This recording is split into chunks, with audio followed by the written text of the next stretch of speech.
Hello friends, నేను మీ TKR sports Telugu channel. ఈరోజు video చాలా ఇంట్రెస్ట్గా ఉండబోతుంది. ఎక్కడ కూడా స్కిప్ చేయకుండా ఎండ్ వరకు చూడడానికి ప్రయత్నించండి.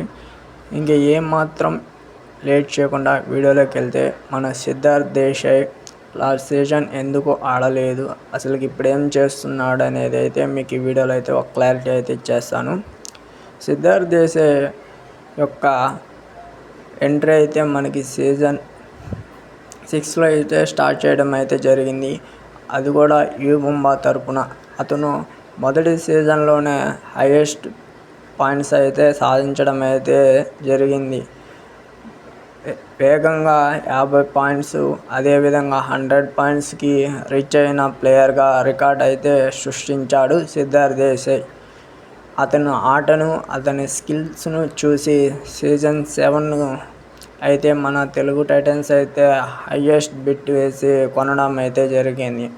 అతని స్థాయికి, అతని యొక్క పర్ఫార్మెన్స్కి తగ్గట్టే మన తెలుగు టైటన్స్ అయితే కొనడం అయితే జరిగింది.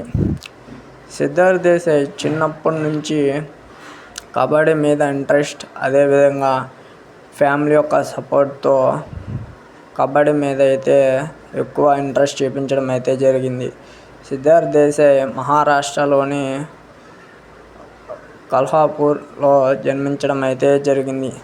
అతి చిన్న గ్రామంలో అయితే సృష్టించాడు.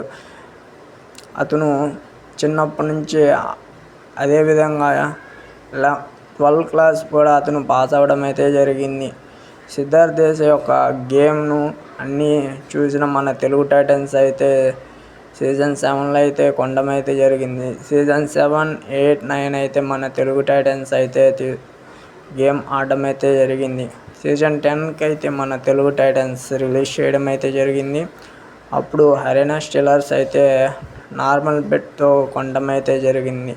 సిద్ధార్థ్ దేశాయ్కి కొన్ని ఇంజరీస్ వల్ల, అతని యొక్క పర్ఫార్మెన్స్ డ్రాప్ అవడం వలన, అతని యొక్క స్కిల్స్ అందరికీ తెలిసిపోవడం వలన, రైడింగ్లోనూ పాయింట్స్ తేలేకపోవడం వలన అతను అయితే తక్కువ ప్రైజ్లో పోవడం అయితే జరిగింది.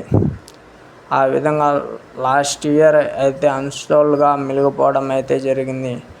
ప్రస్తుతానికైతే సిద్ధార్థ్ దేశాయ్ వాళ్ళ ఊళ్ళో అయితే ఏం చేయడం లేదు. నార్మల్గానే ఇంటి దగ్గర అయితే ఉండడం అయితే జరుగుతుంది. చిన్న చిన్న టోర్నమెంట్కి గెస్ట్గా అయితే వెళ్ళడం అయితే జరుగుతుంది సిద్ధార్థ్ దేశాయ్ యొక్క రాబోయే సీజన్లో అయినా సిద్ధార్థ్ దేశాయ్ ఏ టీం అయినా కొంటుందో లేదో నాకు మీరు కామెంట్ రూపంలో తెలియచేయండి.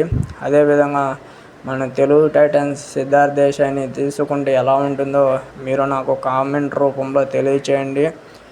ఈ వీడియో మీకు నచ్చినట్లయితే మన ఛానల్ను సబ్స్క్రైబ్ అండ్ లైక్, అదేవిధంగా మీ ఫ్రెండ్స్ అండ్ ఫ్యామిలీ మెంబర్స్కి షేర్ చేయండి. Thank you to all.